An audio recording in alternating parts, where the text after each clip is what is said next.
Hi folks. Welcome to Life After Mental Illness. I'm Bill MacPhee, your recovery expert, and recovery is when you wouldn't want to be anyone else other than who you are today.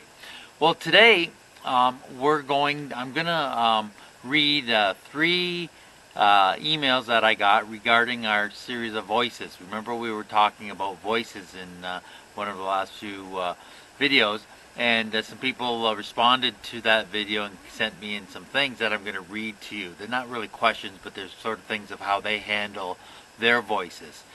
And then we're finally going to get in the next video or so, coming up very shortly. We're going to start talking about the negative symptoms of schizophrenia, the deficit symptoms. And we'll take them one by one and go through that. And also, before that we do that, I'm going to actually talk about, before we get into the negative symptoms, on how the negative symptoms really affect our physical health as well. So we think about mental illness as only being about the mind or the brain disorder, but when we are first diagnosed or when we first start having symptoms, it really takes out a lot of us, takes out a lot from us physically as well. So we'll talk about that in the next vlog. So for now, okay. So let's. I'm going to read you some responses from the emails that I got. And sorry if I'm taking my eyes off the camera to read this, but it's important. Okay, so this is Gladys. Gladys wrote in, and Gladys said, "Hi, Bill. Not only do I hear things that aren't so when I'm exhausted or sick, I am hearing impaired and wear 2 hearing aids. To do a reality check at night when I am in bed, when I usually hear things, I put my aids in and listen. The sound is not there. I sleep without my aids in so that they will not break." She's talking about her hearing aids. "For some reason, putting my aids in makes my hearing more normal, and I do not hear the sound anymore. The sounds I hear are someone yelling my name, the phone ringing, the door knocking, sirens, and doorbells. I hear these things when I am sick or when I am very exhausted from lack of sleep. I try to get enough sleep for one thing, to keep these type of hallucinations down.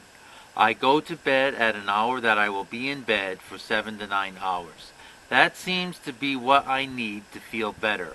I also pray and I keep my hearing aids nearby for reality checks.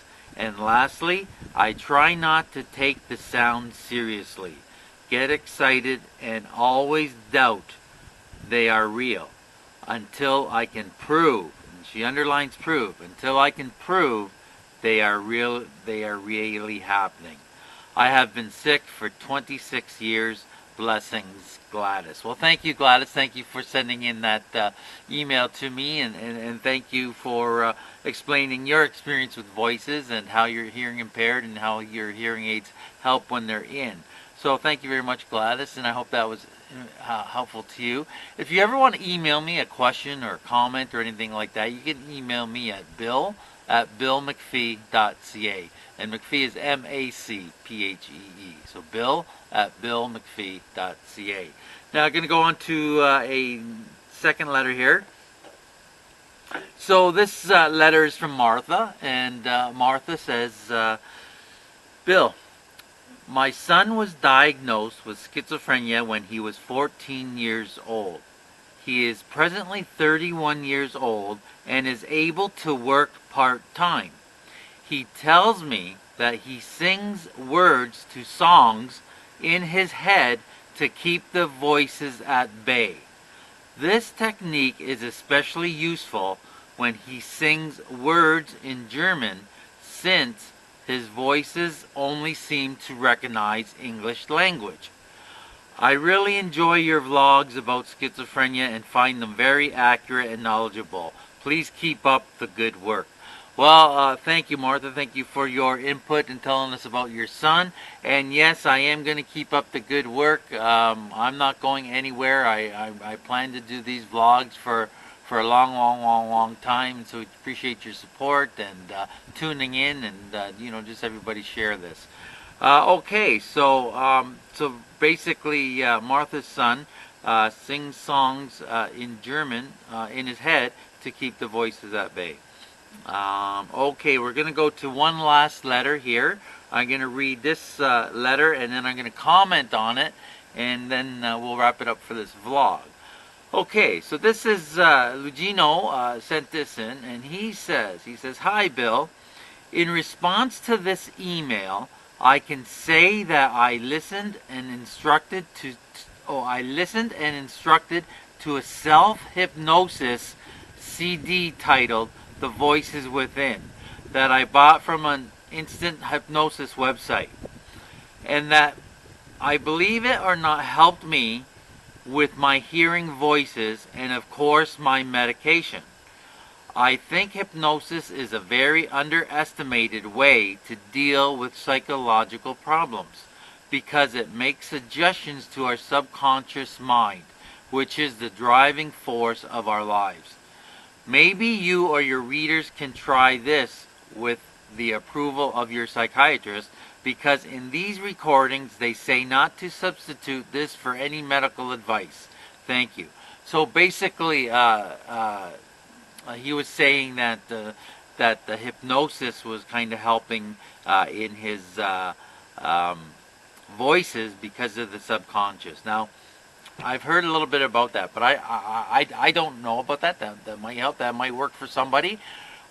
You know what? I have a philosophy that try anything. You know what? When we got to do trying to have the best quality of life and to recover and that, just try anything. You know, who am I to say this works or that doesn't work, or don't try this? So if hypnosis is an avenue and that, and maybe for some people it is.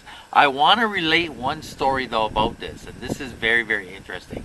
You all remember Howie Mandel? Okay, Howie Mandel was on what was it? America's Got Talent or something like that. One of these talent shows, right? And he was a judge, and people would come up and they would do their talent, whether it be singing or playing an instrument or whatever the talent, comedian, stand up, whatever. So anyways, I saw this episode where this fella come on. He was a hypnotist. He did hypnosis.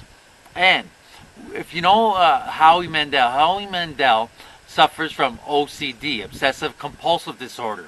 And Howie Mandel never shakes anybody's hand. He never does a handshake with anybody, nobody, because his OCD is interfering, and he's scared of germs, or for whatever reason he doesn't shake anybody's hand. But he will do a bump, So when he meets people, he does a bump, a fist bump, and hey, fist bump, hi, hey, Howie, how you doing?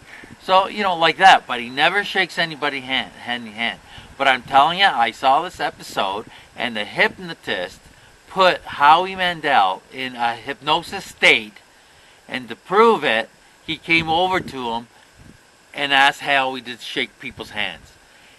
And never on the show, you see that he never shakes hands, but under hypnosis, he shook everybody's hands. And that wasn't a put on, because Howie Mandel, if you watch it, he's sincere, he admits he has OCD, and he was shaking people's hands under the influence of hypnosis.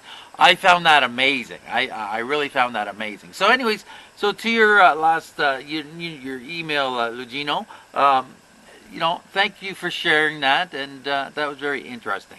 Okay, I'm going to wrap it up here.